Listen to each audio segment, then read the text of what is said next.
తీసుకొని కప్పిక నుంచుకొని వానికి దాదిగా నుండెను. ఆమె పొరుగు స్త్రీలు నయోమి పొరుగు కుమారుడు పుట్టినని చెప్పి అతనికి ఓబేదను పేరు పెట్టిరి. అతడు దావీదునకు తండ్రి అయిన యెషీ యొక్క తండ్రి. కొంచెం వాళ్ళని తగ్గించు. చిన్న మాట ప్రార్థన చేసుకుందాం. ప్రార్థన చేసుకొని దేవుని మాటలు మనం విందాం. దయగల మా తండ్రి, పరిశుద్ధ దేవ, మీ పరిశుద్ధమైన ఘనమైన ఉన్నతమైన నామాన్ని బట్టి మిమ్మల్ని స్తుతిస్తున్నాం. మమ్మల్ని ప్రేమించి మా కొరకు ప్రారంభించి మమ్మల్ని వెలకి రక్షించి మీ బిడ్డలుగా చేసుకున్నందుకై మీకు వందనాలు, స్తోత్రాలు. మరోసారి మేమంతా మీ సన్నిధికి రావడానికి, మీ మాటలు వినడానికి మీరు మాకు ఇచ్చిన అవకాశాన్ని బట్టి మిమ్మల్ని స్తుతిస్తూ రూతు గ్రంథాన్ని ధ్యానం చేసుకుంటూ ఉండగా ఈరోజు కూడా రూతు గ్రంథంలో నుంచి మాతో మాట్లాడదాం. యేసుక్రీస్తు ప్రభు వారి శ్రేష్టమైన నామంలో ప్రార్థించుచున్నాము తండ్రి, ఆమేన్. మంచిది. అటుగా అటు వెళ్ళి ఇటువైపు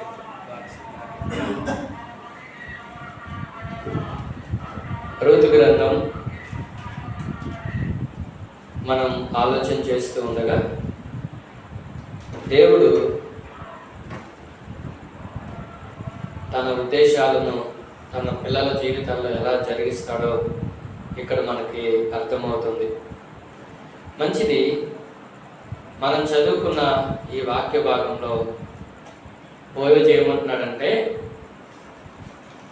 చనిపోయిన వాని పేరట అతని స్వాస్థ్యము స్థిరపరచబడాలి, అలాగే చనిపోయిన అతని పేరు అతని సహోదరుల నుండి కొట్టివేయబడకుండా స్థిరపరచబడాలి. కాబట్టి దానికోసం నేను మోయాబీయురాలైన మహలోను భార్య అయిన రూతుని పెళ్లి చేసుకుంటున్నాను అని చెప్పాడు. అలాగైతే ఇక్కడ మనం జ్ఞాపకం చేసుకుంటూ ఉండగా బోయజు ఎందుకు వివాహం చేసుకున్నాడు, పెళ్లి చేసుకున్నాడంటే చాలామంది చాలా కారణాలు చెప్తారు. ఒకవేళ మనం బోయజుని అడిగామనుకోండి, మీరు ఎందుకు ఇక్కడ రూతుని వివాహం చేసుకున్నారు అంటే, మహలోను యొక్క పేరు తన సహోదరుల్లో నిలిచిపోవాలని, అంటే మన భాషలో చెప్పుకోవాలంటే తన వంశం నిలబడాలని. రెండవదిగా మనం జ్ఞాపకం చేసుకుంటే తన స్వాస్థ్యం కూడా వేరే వారికి వెళ్లకుండా ఉండాలని, తన స్వాస్థ్యం స్థిరపడాలి, తన వంశం నిలబడాలి అని ఇతను వివాహం చేసుకోవటం మనం చూస్తూ ఉన్నాం. అలాగైతే ఇక్కడ మనం బోయజు జీవితంలో జ్ఞాపకం చేసుకునేది ఏంటయ్యా అంటే, బోయజు తన గురించి కాదు కానీ తన సహోదరుల గురించి ఆలోచిస్తున్నాడు. తన గురించి, తన క్షేమం మాత్రమే కాదు కానీ ఇతరుల క్షేమాన్ని గురించి ఆలోచిస్తున్నాడు. కాబట్టి దేవుని పిల్లలంగా ఇక్కడ మనం జ్ఞాపకం చేసుకోవాల్సిన అత్యంత ప్రాముఖ్యమైన విషయం ఏంటయ్యా అంటే మనం కేవలం మన గురించి మాత్రమే ఆలోచించుకోవడం కాదు కానీ మనం ఇతరుల గురించి కూడా ఆలోచించాలి. ఇతరుల గురించి కూడా ఇతరుల గురించి కూడా మనం ఆలోచించాలి. మామూలుగా అంత్య దినాల్లో ప్రజలు స్వార్థపరులుగా ఉంటారు అని పౌలు తిమోతికి రాస్తూ చెప్పాడు. అలాగే రోమపత్రికలో పౌలు గారు ఇలా చెప్పాడు, చూడండి. రోమపత్రిక 15వ అధ్యాయం మొదటి నుండి చదువుతున్నాను. రోమపత్రిక 15వ అధ్యాయం మొదటి నుండి. కాగా బలవంతులమైన మనలను మనమే సంతోషపరుచుకొనక బలహీనుల దౌర్బల్యములను భరించుటకు బద్ధులమై ఉన్నాం. తన పొరుగు వానికి క్షేమాభివృద్ధి కలుగునట్లు మనలో ప్రతివాడును మేలైన దాని యందు అతనిని సంతోషపరచవలెను. ఇక్కడ మనం జ్ఞాపకం చేసుకుంటే ఎవరిని వారే సంతోషపరచుకుంటూ ఎవరి స్వార్థాన్ని వాళ్ళే ఆలోచిస్తున్న దినాల్లో పాత నిబంధనలో బోయజు ఇతరుల గురించి ఆలోచిస్తున్నాడు. క్రొత్త నిబంధనలో ఉన్న సంఘానికి పౌలిస్తున్నటువంటి సూచన ఏంటయ్యా అంటే, మనల్ని మనం సంతోష పెట్టుకోవటం కాదు, మన గురించి మనం ఆలోచించటం కాదు, మనం కొంచెం ఇతరుల గురించి కూడా ఆలోచించాలి. బలహీనుల దౌర్బల్యములను భరించ బద్ధులమై ఉన్నాము అని చెప్తున్నాడు. అలాగే చెప్తూ ఇంకా మనం జ్ఞాపకం చేసుకుంటే ఏమంటున్నాడంటే, మీ అందరి ముందు ఇదిగో ఈ రూతుని నేను పెళ్లి చేసుకుంటున్నాను, దీనికి మీరు సాక్షులు అని చెప్తున్నాడు. అలాగైతే ఇక్కడ మనం జ్ఞాపకం చేసుకుంటూ ఉండగా, వివాహం అనేది రకరకాల విధానాల్లో జరుగుతూ ఉండగా, ఇక్కడ బోయజు మాత్రం అందరి సమక్షంలో, అందరి సమ్మతితో, ఒకవైపున వాక్యానుసారంగా, దేవుని చిత్తానుసారంగా, మరొక వైపున కుటుంబ సభ్యులు, బంధువులు, పెద్దలు అందరి సమక్షంలో, అందరి సమ్మతితో తన వివాహాన్ని జరిగించుకోవడం మనం చూస్తా ఉన్నాం. నేడున్న యువతి యువకులకు కూడా బోయజు ఎంతో మాదిరి. 9 మాసాలు మోసి కని పెంచి పెద్ద చేసిన తర్వాత ఈ రోజుల్లో చాలా మంది పిల్లలు తల్లిదండ్రుల ఇష్టానికి అంతగా ఏమంటారు మొగ్గు చూపట్లేదు. మాకు వయసు వచ్చింది, మాకు కూడా తెలివితేటలు ఉన్నాయి, మేము మా లైఫ్ పార్ట్నర్ని అంటే మా జీవిత భాగస్వామిని మేమే ఎన్నుకోగలం, మాకు తెలుసు అని ఎంత చెప్పినా వినకుండా ఎంతోమంది తమ సొంత ఆలోచనలను అనుసరించి తమ జీవితాల్ని పాడు చేసుకున్న సందర్భాలు ఎన్నో మనకి సమాజంలో కనిపిస్తూ ఉన్నాయి. అర్థమైందా? అలాగైతే ఇప్పుడు ఇలాగా అలాంటి వాళ్ళకి బోయజు చెప్పేది ఏంటంటే, వివాహం చేసుకోవాలి, అయితే ఆ వివాహ జీవితంలో వారు ఆనందాన్ని, ఆశీర్వాదాన్ని అనుభవించాలి అంటే, ఒకటి దేవుని చిత్తమై ఉండాలి, అలాగే కుటుంబ సభ్యులందరి యొక్క సమ్మతి ఉండాలి, ఇంకా అక్కడ ఉన్నటువంటి ప్రజలందరి యొక్క సమక్షంలో ఆయన వివాహానికి పూనుకున్నట్లుగా మనం చూస్తూ ఉన్నాం. ఇది మనం జ్ఞాపకం చేసుకోవాల్సిన అత్యంత ప్రాముఖ్యమైన విషయం. ఎప్పుడైతే బోయజు ఇలాంటి పనులు చేశాడో వెంటనే బోయజుని అక్కడ ఉన్న వాళ్ళందరూ ఆశీర్వదిస్తూ ఉన్నారు. 11వ వచనం, అందుకు పురద్వారమున నుండిన ప్రజలందరూ పెద్దలను మేము సాక్షులము, యెహోవా నీ ఇంటికి వచ్చిన ఆ స్త్రీని ఇశ్రాయేలీల వంశమును వర్ధిల్లజేసిన రాహేలును పోలిన దానిగాను లేయాను పోలినది దానిగాను చేయునుగాక. 12వ వచనం, ఎఫ్రతాలో నీవు క్షేమాభివృద్ధి కలిగిన వాడవై బెత్లెహేములో నీవు ఖ్యాతి నందుదువుగాక.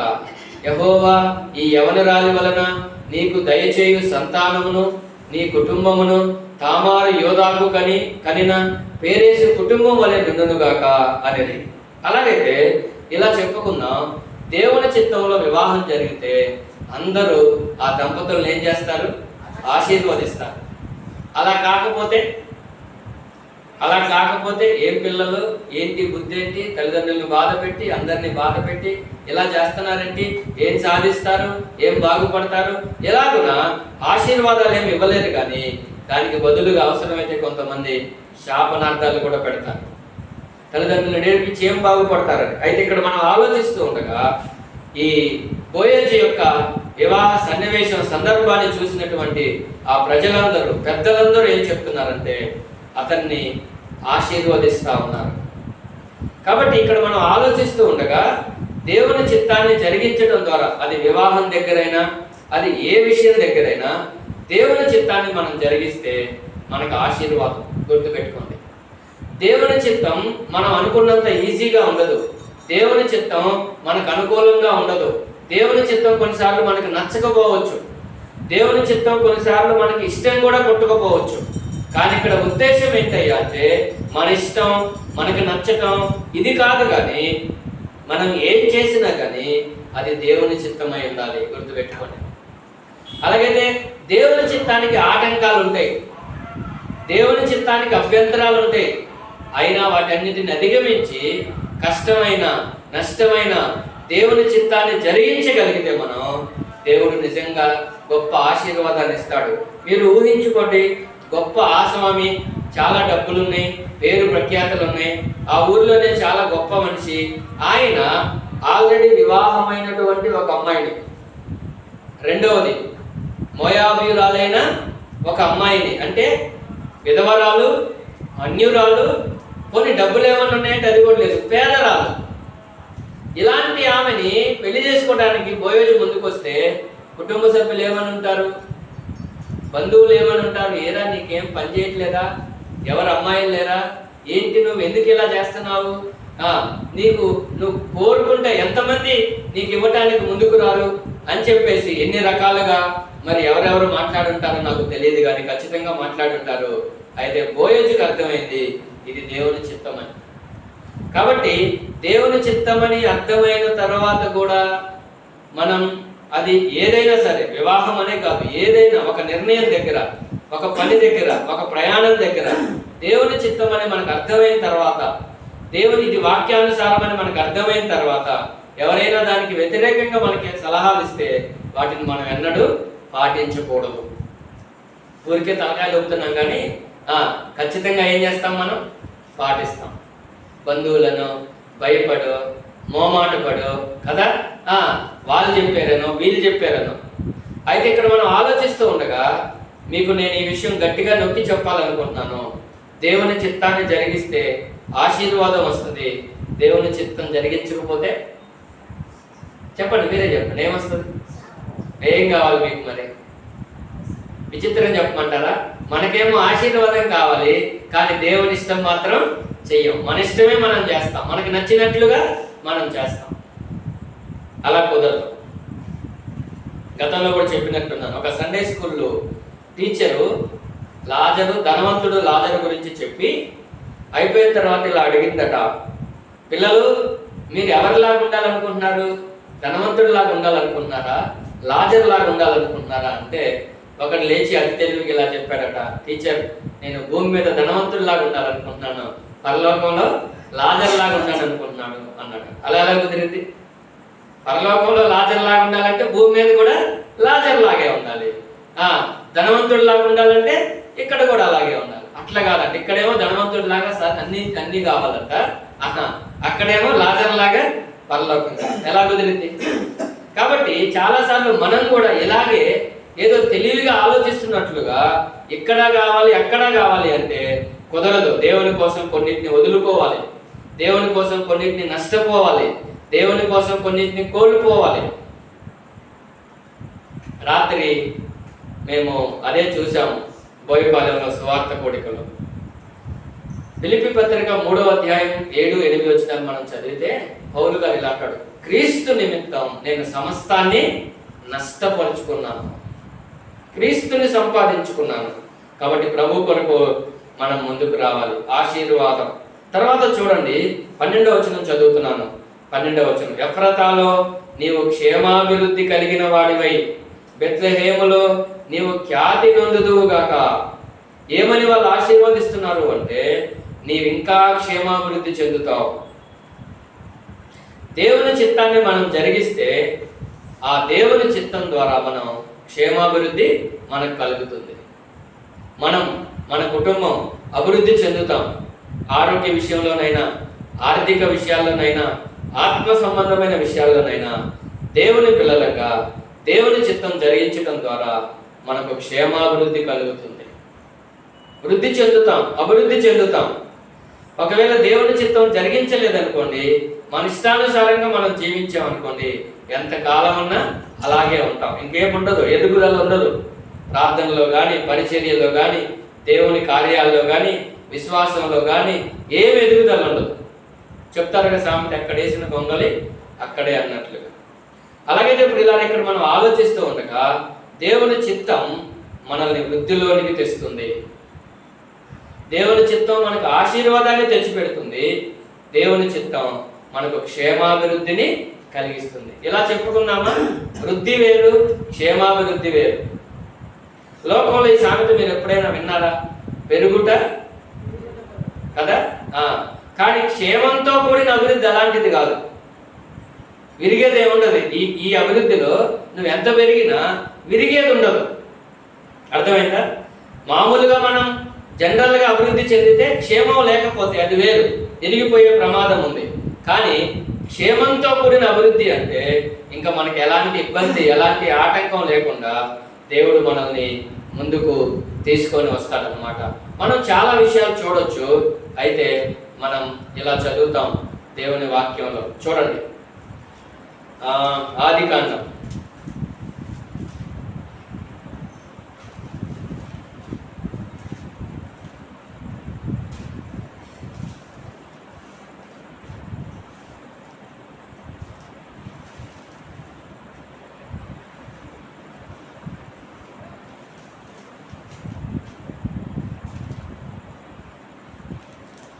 39వ అధ్యాయం. ఆదికాండం 39వ అధ్యాయం 2వ వచనం చదువుతున్నాను. ఆదికాండం 39:2. యెహోవా యోసేపునకు తోడయుండెను గనుక అతడు వర్ధిల్లుచు అతని యజమానుడగు ఆ ఐగుప్తిని ఇంత ఉండెను. యెహోవా అతనికి తోడయుండెననియు అతడు చేసినదంతయు అతని చేతిలో యెహోవా సఫలము చేసిననియు అతని యజమానుడు చూచినప్పుడు. ఇక్కడ మనం జ్ఞాపకం చేసుకుంటే యోసేపు యాదృచ్ఛికంగా కాదు, దేవుని చిత్తానుసారంగానే ఐగుప్తుకి పంపబడ్డాడు. అన్నలు కొట్టి గోతిలో వేశారు. తర్వాత అతన్ని ఇష్మాయేలీలు కమ్మారు. ఆ ఇష్మాయేలీలు ఐగుప్తుకి వెళ్ళి పోతీఫర్ అనేటువంటి ఒక ఆయనకి వారు అమ్ముకున్నారు. అతని ఇంట్లో యోసేపు జీవిస్తూ ఉండగా అతని గురించి రాయబడిన మాట ఏంటంటే, యెహోవా అతనికి తోడై ఉండెను గనుక అతడు వర్ధిల్లుచు. అతను వర్ధిల్లుతున్నాడు, అతను అభివృద్ధి చెందుతున్నాడు. 3వ వచనం, యెహోవా అతనికి తోడై ఉండెననియు అతడు చేసినదంతయు అతని చేతిలో యెహోవా సఫలం చేసిననియు. యోసేపు ఏం చేసినా కానీ విఫలం అవ్వట్లేదు. అతను ఏ పని ప్రారంభించినా, ఏ నిర్ణయం తీసుకున్నా, ఏం చేసినా కానీ అది సఫలం అవుతుంది. అది ఎవరికి అర్థమైందయ్యా అంటే, అతను ఎవరింటికైతే బానిసగా వెళ్ళాడో ఆ ఇంటి యజమానుడు చూస్తున్నాడు. వచ్చిన దగ్గర నుంచి అతను ఏం చేసినా దేవుడు సఫలపరుస్తున్నాడు. కాబట్టి ఏమైంది, చదవండి దాన్ని కంటిన్యూగా. దేవుడు సఫలం చేసిననియు తన యజమానుడు చూచినప్పుడు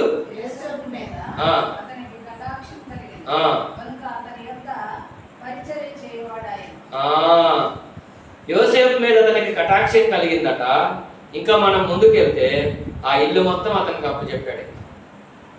పనివాడిగా బానిసగా వచ్చిన వాడు ఎక్కడో మొద్దు తినుండి వాళ్ళ పనులు ఏదో చేసుకుంటూ వాళ్ళు చెప్పినవి చేయవలసిన వాడు అతను ఏం చేసినా కానీ వర్ధిల్లుతా ఉన్నాడు, దేవుడు సఫలం చేస్తా ఉన్నాడు. కాబట్టి ఈ పోతీఫర్ ఏం చేశాడంటే తన ఇంటి అంతటి మీద అతనికి అధికారాన్ని ఇచ్చాడు. కాబట్టి ప్రియమైన వారులారా, ఇక్కడ మనం జ్ఞాపకం చేసుకుంటూ ఉండగా దేవుని పిల్లలంగా దేవుని చిత్తంలో మనం నిలిచి ఉంటే ఇలాగే మనం చేసేదాన్ని దేవుడు సఫలపరుస్తాడు. మనం వర్ధిల్లుతాం, క్షేమాభివృద్ధి చెందుతాం. 3వ మాట చూడండి. 3వ మాట ఋతు గ్రంథం 4వ అధ్యాయం 12వ వచనం. ఋతు గ్రంథం 4:12 ఇలా ఉంటుంది.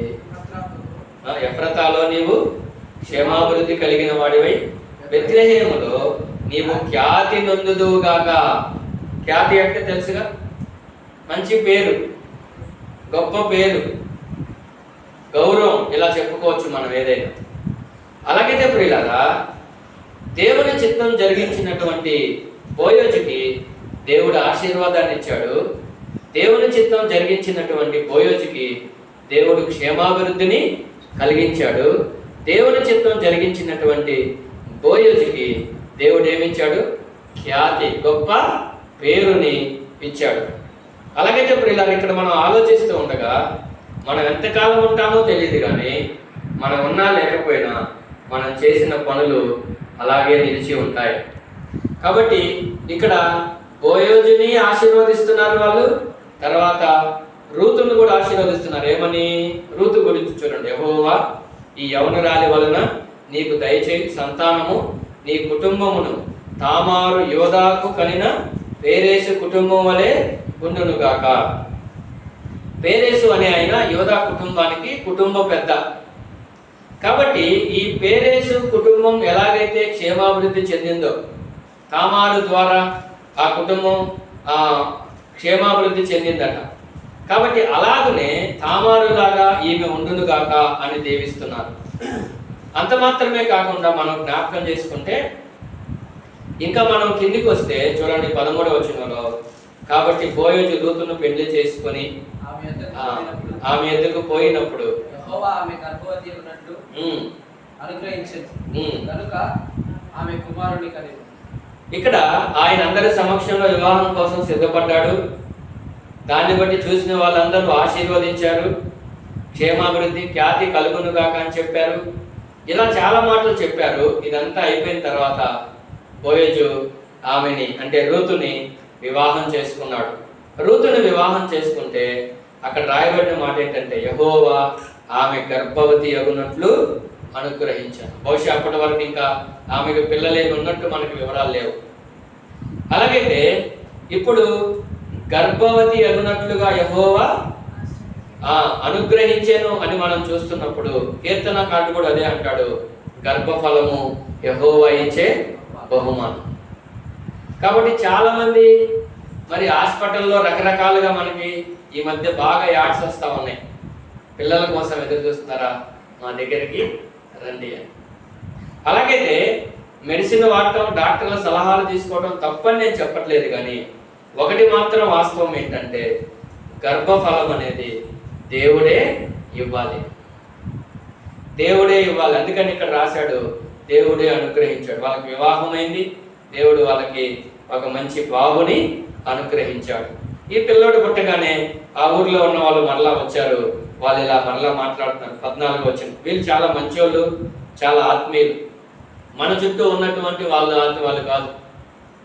ఎప్పుడు మన చుట్టూ ఉన్నవాళ్ళు మన గురించి విరోధంగా, మన గురించి ఏమంటారు, ఏదో ఇబ్బందికరమైన మాటలు మాట్లాడుకుంటా ఉంటారు. కానీ వీళ్ళ చుట్టూ ఉన్న వాళ్ళు ఎలాంటి వాళ్ళు అంటే చాలా భక్తి కలిగిన వాళ్ళు. 14 వచనం, అప్పుడు స్త్రీలు ఈ దినమున నీకు బంధువుడు లేకుండా చేయని యెహోవా స్తుతి నందునుగాక. చూసారా, దేవుని చిత్తంలో వివాహం జరిగి వాళ్ళకి కొడుకు పుడితే వచ్చిన వాళ్ళందరూ ఏమంటున్నారంటే ముందు దేవుణ్ణి స్తుతిస్తున్నారు. అలాగైతే దేవుని చిత్తంలో ఉన్న ఒక కుటుంబం ఇతరులు దేవుని స్తుతించడానికి, దేవుని మహిమపరచడానికి కారణమవుతుంది. ఒకవేళ దేవుని చిత్తంలో లేమనుకోండి, మన కుటుంబం ద్వారా దేవునికి ఏం మహిమ వస్తుంది? కానీ ఈ కుటుంబం ద్వారా వాళ్ళు చెప్తున్నారు దేవుడు స్తుతి నందునుగాక, దేవుని స్తుతిస్తున్నారు. ఆయన నామం ఇశ్రాయేలులో ప్రకటింపబడునుగాక. చూసారా?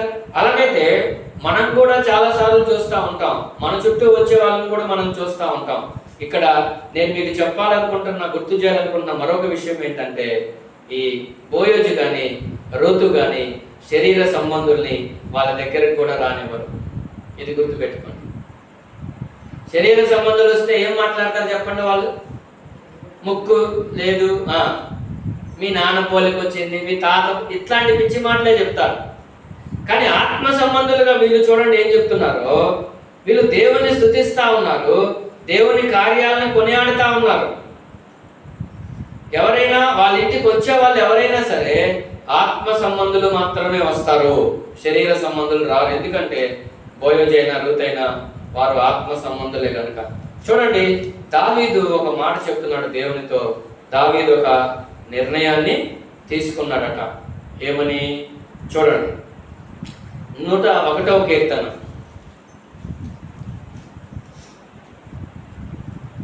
101వ కీర్తన 3వ చరణం నుండి మనం చదువుకుందాం. 101:3, నా కన్నుల ఎదుట ఏ దుష్కార్యమును ఉంచుకొనను, భక్తి మార్గము తొలగిన వారి క్రియలు నాకు అసహ్యములు, అవి నాకు అంటనీయను. భక్తిహీనులుగా చాలా మంది ఉంటారు మన చుట్టూ చేరి. అర్థమైందా?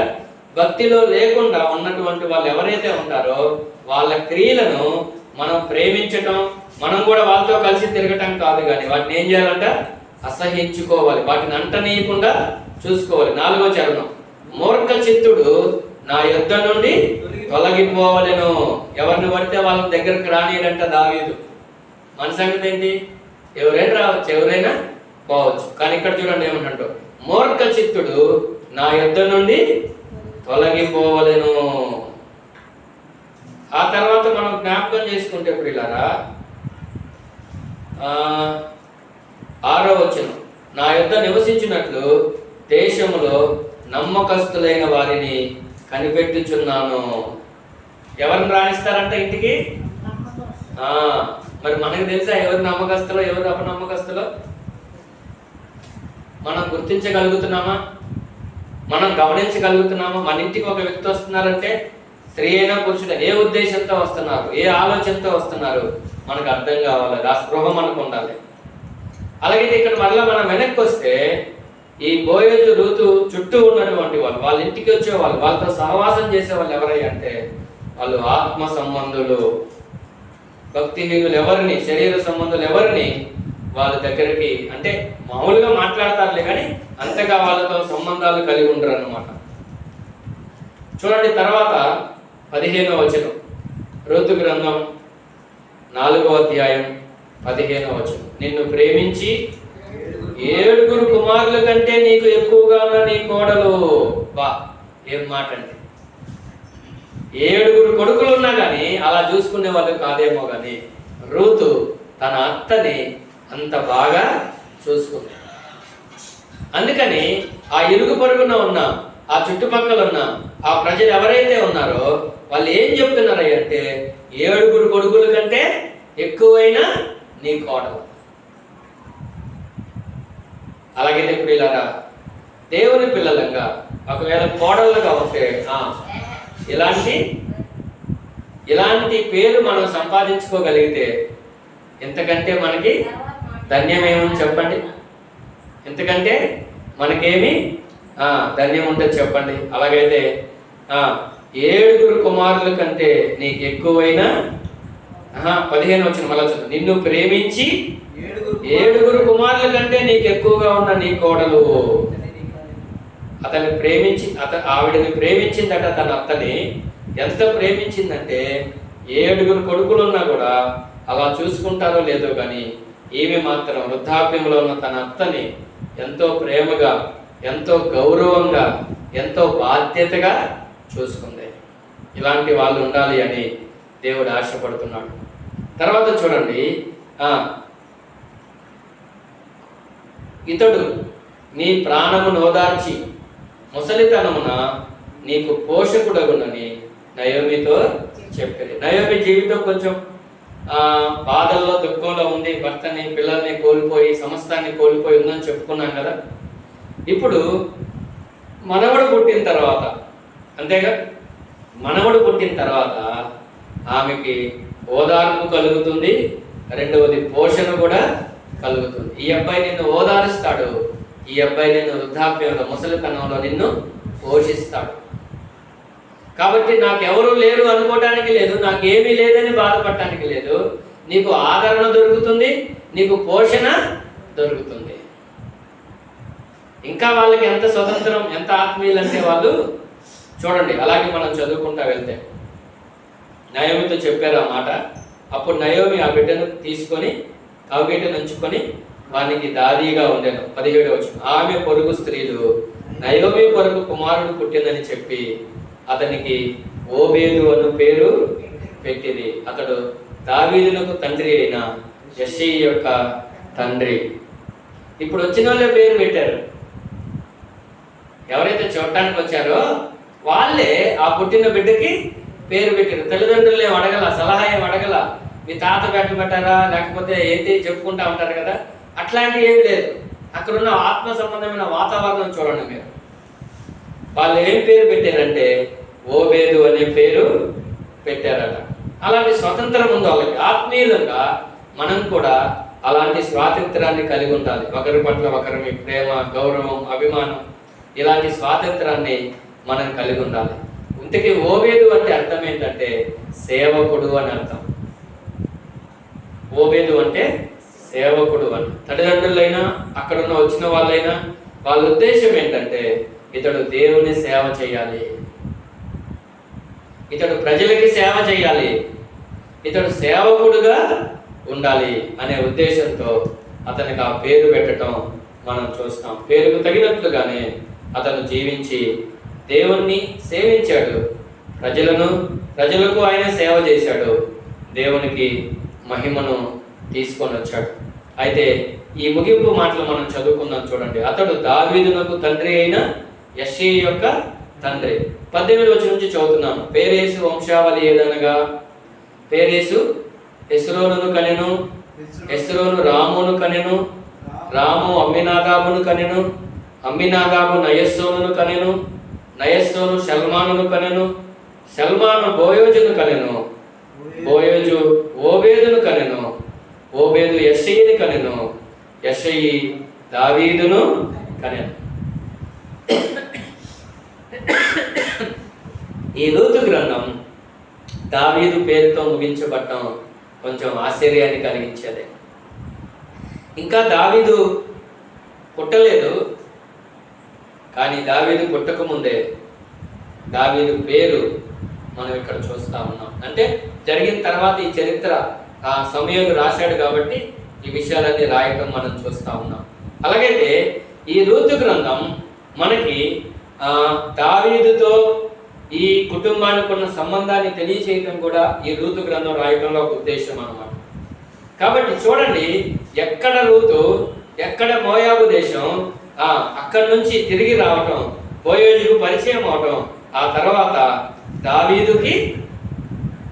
దావీదుకి ఏమంటారు, అవ్వయింది, నాయనమ్మ గాని.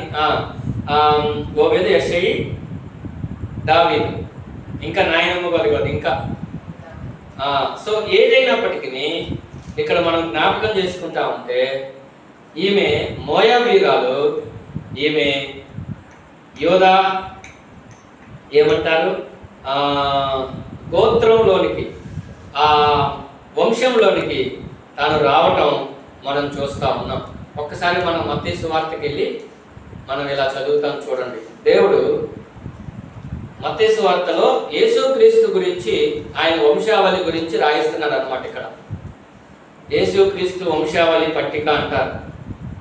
అయితే ఈ వంశావళిలో కొన్ని ప్రత్యేకతలు ఉన్నాయి, మీరు గమనించాలి. మత్తయి సువార్త 1వ అధ్యాయం 2వ వచనం చదివితే ఇలా ఉంటుంది. అబ్రహాము, నేను చదివేస్తాను, ఆ పేర్లన్నీ ఉంటాయి కాబట్టి మీరు చదివి నేను చదవక నేను చదివేస్తాను, గమనించండి. అబ్రహాము ఇస్సాకును కనెను, ఇస్సాకు యాకోబును కనెను, యాకోబు యోధాను అతని అన్నదమ్ములను కనెను, యోధ తామారునందు పేరేసును కనెను. ఇక్కడ మనం ఆలోచిస్తూ ఉంటే శారాయి పేరు రాయలేదు, రెబ్కా పేరు రాయలేదు, ఈ లిస్టులో రాహేలు లేయా పేర్లు రాయలేదు, కానీ తామారు పేరు వచ్చింది. దానికి ఒక ప్రత్యేకత ఉంది, ఆమె కూడా మంచి విశ్వాసి. ఆ తర్వాత 4వ వచనం, హెస్రోము ఆరామును కనెను, ఆరాము అమ్మినాదాబును కనెను, అమ్మినాదాబు నయస్సోనును కనెను, నయస్సోను సల్మానును కనెను, సల్మాను రాహాబునందు. ఇక్కడ సల్మాను బోయోజును కనెను అని లేదు, మరలా రాహాబు పేరు వచ్చింది.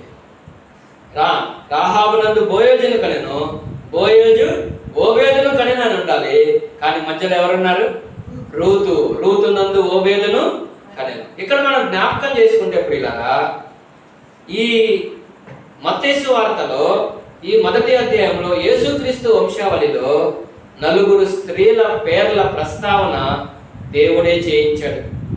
1 తామారు, 2వది రాహాబు, 3వది రూతు, 4వది యేసు తల్లి మరియ. వాస్తవానికి యూదుల ఏమంటారు, వాళ్ళ యొక్క సాంప్రదాయం ప్రకారం వాళ్ళ స్త్రీల పేర్లు పెద్దగా ఉపయోగించరు.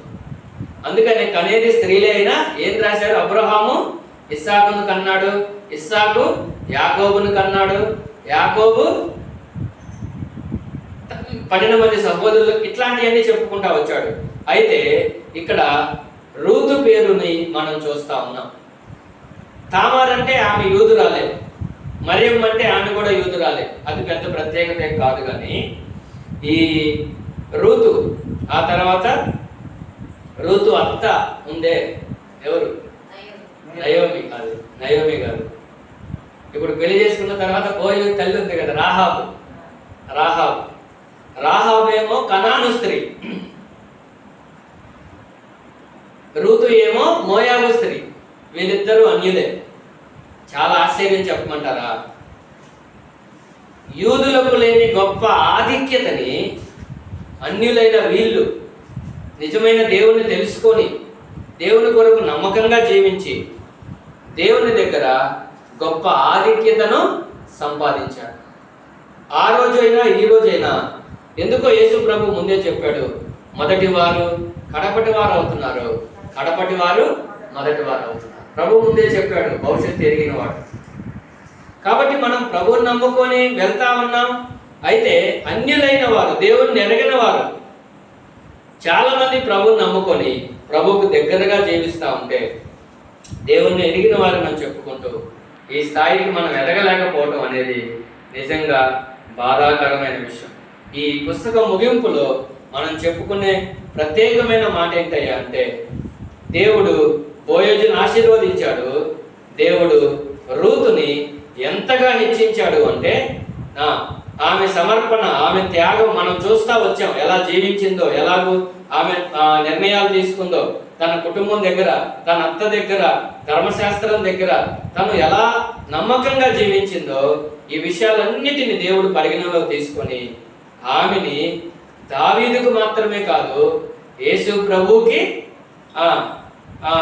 ప్రభు కూడా ఆమె వంశంలో నుంచే వచ్చాడు. దావీదు వచ్చాడు, అనేక మంది రాజులు వచ్చారు, అలాగే యేసు ప్రభు కూడా ఆమె వంశంలో నుండే వచ్చాడు. అలాగైతే ప్రియులారా, ఇక్కడ మనం జ్ఞాపకం చేసుకుంటూ ఉండగా దేవుని పిల్లలంగా మనం ఇలాంటి జీవితాన్ని జీవించగలిగితే, ఒక రూతులాగా, ఒక బోయజులాగా మనం జీవించగలిగితే దేవుడు మన జీవితాలను కూడా, మన కుటుంబాలను కూడా, మన భవిష్యత్తును కూడా ఇలాగే ఉన్నతంగా ఆయన ఉంచగలరు. అయితే ఇక్కడ సమస్య ఏంటయ్యా అంటే, మనం బాగుండాలి, అభివృద్ధి చెందాలి, లేకపోతే మంచి పేరు రావాలి, గుర్తింపు రావాలి, ఇలాంటి ఆలోచనలన్నీ మనకు ఉంటాయి. కానీ దానికి తగిన జీవితం మనకి లేకపోవటమే మనం ఆ స్థాయికి రాలేకపోతున్నామని చెప్పుకోవచ్చు. అలాగైతే ప్రియులారా, ఇక్కడ మనం జ్ఞాపకం చేసుకుంటూ ఉండగా దేవుని పిల్లలంగా ఈ విషయాల్లో మనం ఆలోచన చేయాలి. మనం యేసుక్రీస్తు వంశావళిలోకి వాళ్ళు రావటం అనేది ఎంత గొప్ప విషయమో, దానికంటే గొప్ప విషయం ఏంటంటే మనం కూడా ప్రభువునందు విశ్వాసం ఉంచటం ద్వారా మనం కూడా అన్యులమైన మనం ఆయన వంశంలోకి వచ్చాం. అంతే కదా, పేతురు పత్రికలో అంటాడు, ఏర్పరచబడిన వంశమును, రాజులైన యాజక సమూహం. ఆనాడు యూదులే లేకపోతే ఇశ్రాయేలీలే ఆయన ప్రజలుగా పరిగణించబడితే, ఈనాడు ఆయన యందు విశ్వాసం ఉంచిన వాళ్ళందరినీ ఆయన ఏర్పాటు చేసుకొని ఆయన తన వంశంలోనికి మనల్ని చేర్చుకున్నాడు.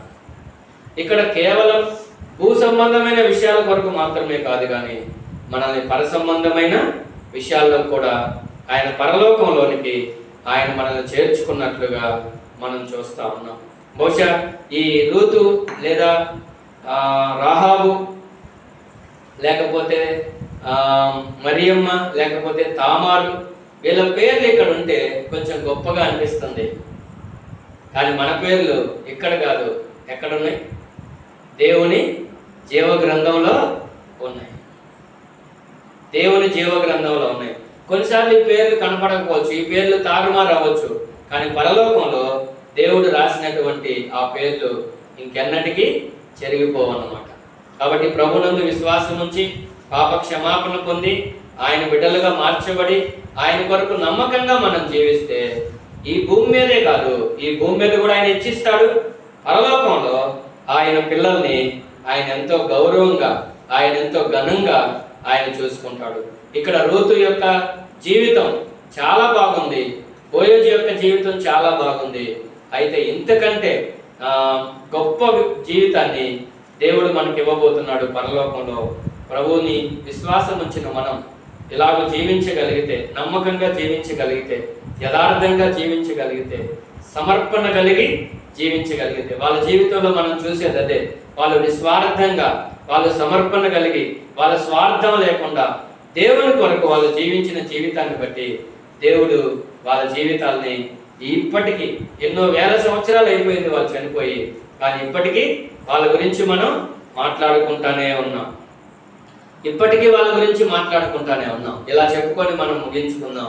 మనం వాళ్ళ గురించి వీళ్ళ గురించి చెప్పుకుంటా ఉంటాం కదా, వాళ్ళు అట్లా వీళ్ళు అట్లా అని. కానీ మనం ఏ స్థాయికి ఎదగాలంటే, మనం ఆత్మీయంగా ఎదిగితే, మనం ప్రభు కొరకు జీవిస్తూ ఉంటే, మనల్ని చూసి ఇతరులే మన గురించి చెప్పుకోవాలి. పలాని అక్క చూడండి, పలాని అన్న చూడండి, పలాని సహోదరి చూడండి, ఎంత విశ్వాసం, ఎంత సమర్పణ, ఎంత భారం, ఎంత బాధ్యత అని ఇతరులే చెప్పుకునేటట్లుగా, మనం లేకపోయినా కానీ చెప్పుకునేటట్లుగా మన జీవితాలు ఉండాలి అని ఇక్కడ మనం హెచ్చరించబడతా ఉన్నాం.